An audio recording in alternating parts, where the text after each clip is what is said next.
Solstice of Heroes 2020 is here, and with it comes the grind of upgrading your armor. One of the objectives to upgrade to the Magnificent set requires you to complete a Nightfall ordeal on the Master difficulty. In this video, I'm going to go over everything you need to know with this week's Nightfall ordeal to help you guys upgrade that armor set. And the video starts right now.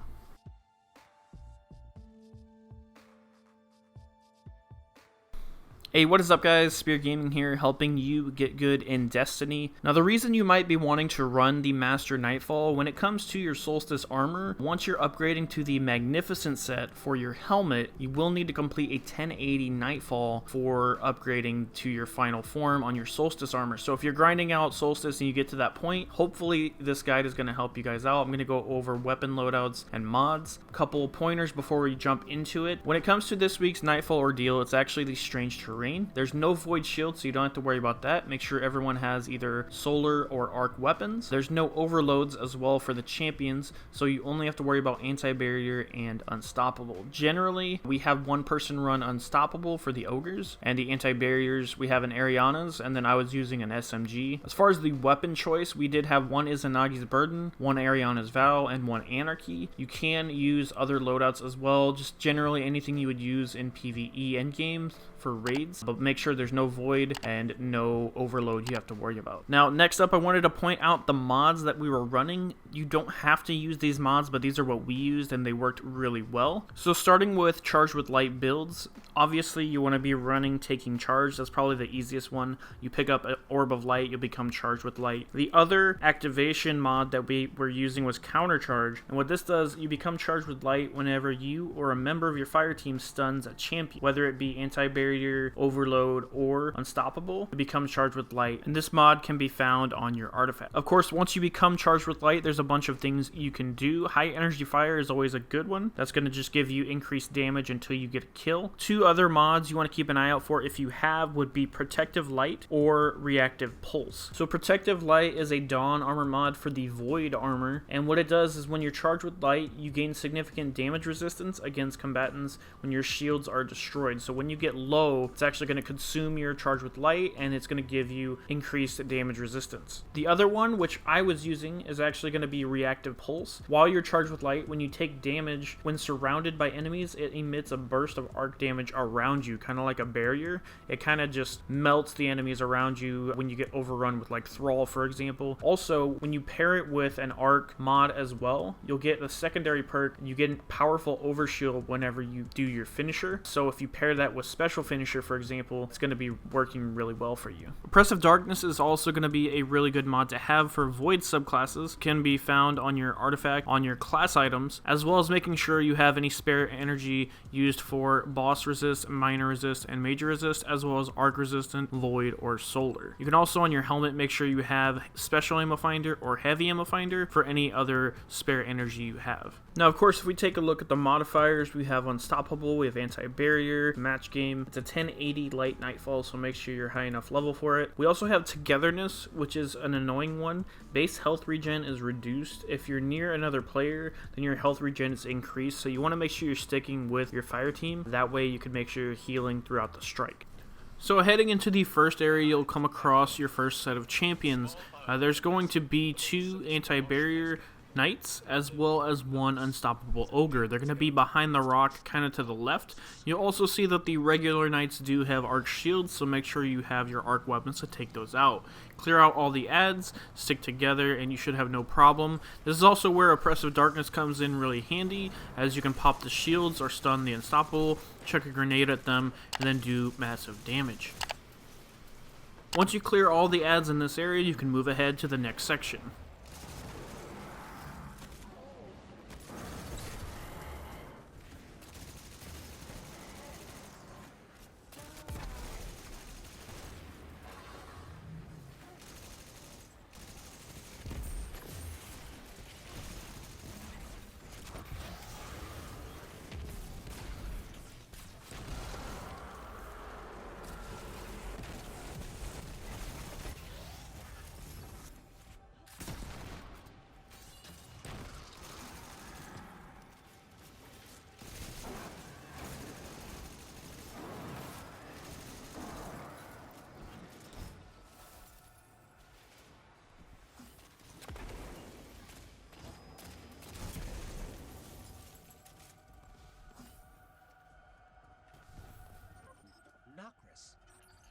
name sounds familiar.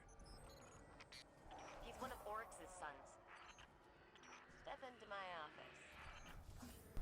As you're coming through this hallway, remember there's going to be a bunch of knights as well as thrall that come through, so don't let them surprise you. Throwing a grenade or something to take out all those ads is going to be very helpful. Once you enter this room, you're going to have snipers across the way, so make sure you watch out for them. There's also going to be an anti-barrier knight, as well as these strong knights in the back over by the crystals. Also watch out for exploding thrall in this section, as they can sneak up on you pretty easily. Both of the powerful knights are going to have arc shields, so you want to make sure you use your proper weapons to take those out. Clear out all the enemies, clear out all the knights and the snipers, pick up the orbs, throw them at the crystals, and move on ahead. Now again, if you have the drifting apart nerf, you want to make sure that you are near your teammates, so that way you can regenerate health regularly.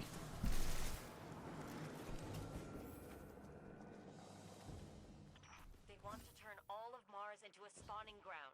We've got to stop Nocris.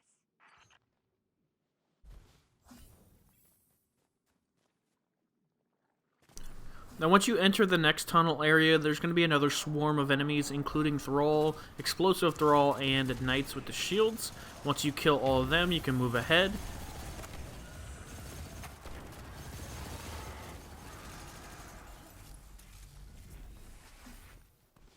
I've translated what Hive Apocrypha I can. This Nocris is even worse than we thought. Once you jump down the ledge, there's going to be 2 Arc Knights. You want to make sure to pop their shields and kill them. And before you enter the next big area, there's actually going to be 2 Anti-Barrier Knights you're going to want to need to deal with.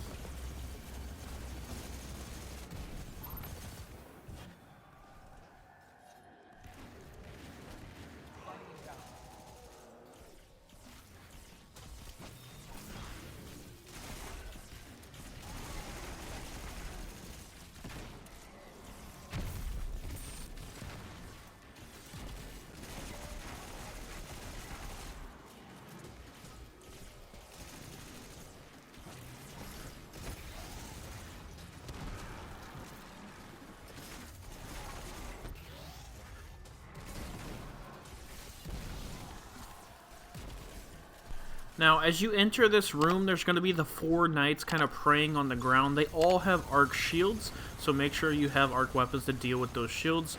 And of course, once you kill 2 of them, the unstoppable ogre is going to spawn, so be ready for that.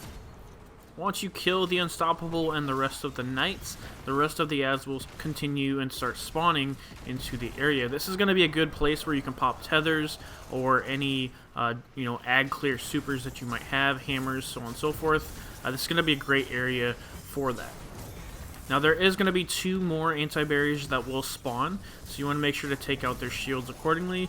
But as you're doing so, be careful, as there's going to be tons of thrall spawning in, and you want to make sure you're at a safe distance to try and take out all these enemies. This is of course where that reactive pulse mod comes in handy, as if any of those thrall sneak up on you, it's going to emit that electric burst that's going to help protect you. Make sure to grab any ammo or orbs once you clear out this area and head into the next area.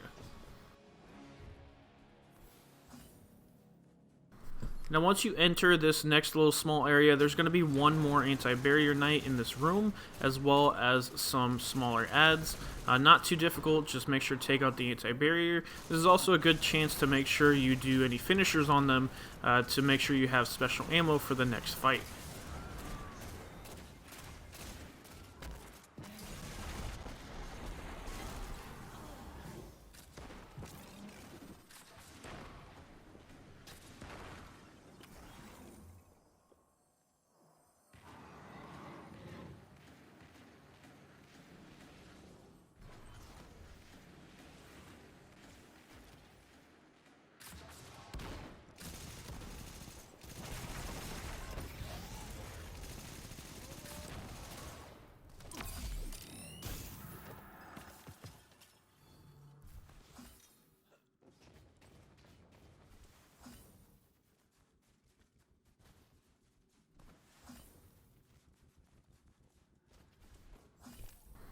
Now once you enter this area, this is probably going to be where most people struggle. Remember, there's a Shrieker on the left, I kind of forgot here, but make sure to take out the Shrieker. The wizards in this room are going to have solar shields, so you want to make sure to kill those as quick as you can. Our strategy of what we did, we kind of just tried to clear out all the ads as we went and not worry so much about the orbs. There is going to be Arc Knights, and they're going to be in the back to the left, as well as there's going to be snipers in the back you want to watch out for. So you just got to be really careful as you're entering this room. Remember, the knights have the arc shields, so you want to pop those accordingly, and the wizards are going to have the solar shields. Once you kill the knights, they'll drop the orbs, so you can pick them up and throw them at the crystals. Remember, as the whole fight is going on in this room, the ogre in the middle is going to be shooting at you, so you want to make sure you stay in cover or you're protected as you're clearing out all of these ads. Once you destroy all the knights and you throw all the orbs at all the crystals, you're going to be able to damage the ogre, and then you can move on with the rest of the room and clearing all the ads. This is also where running bottom tree tether comes in really handy, as I can dodge and I'll get my grenade back when I'm near an enemy, and I can smoke myself to go invisible. Also, every time I dodge, I heal, and that's why I was running Wormhusk Crown, and it comes in handy a lot during these Nightfalls. Now, once you kill the ogre and you clear all the ads, you want to make sure you have enough ammo and supercharge for this last.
Fight. There's going to be a bunch of champions. There's 4 champions right when you drop down, and there's really not a whole lot of cover, so you want to make sure you call out which knights you're going to be stunning first. Pretty much we chose one to start with, and then after that it just kind of got a little chaotic. But that's going to be the easiest way to do it. This is where anti-barrier, having 2 people with anti-barrier, comes in really handy. Arianas can stun from a distance, as well as having an SMG or an auto rifle to pierce those shields. So once you kill all 4 of the barrier knights, it's going to start the encounter with Nokris coming out. Now, in the final boss room, there's really not a whole lot of things that you can do, but you want to make sure to remember that every time you damage Nokris to a certain point, his shield's going to go up, and then it's going to spawn more ads. And you want to remember that the knights are going to spawn on the sides with the acolytes and the thrall coming through the portal. So you want to make sure not to stand up too far close unless you're dealing with the thrall and acolytes as they spawn out. But what we found out was later on, it's a little bit easier if you stay back. There's really not really a good hiding spot in this area, so as long as you're on your toes, you should be fine. We didn't melt the boss or anything. You can. There's definitely builds you could do that, but we just wanted to make sure we could get a good, easy clear done, and that's what we did with this video. So if this guide did help you out in getting your Solstice armor upgraded, let me know in the comment section down below. Thank you so much for watching, and I will see you guys in the next one.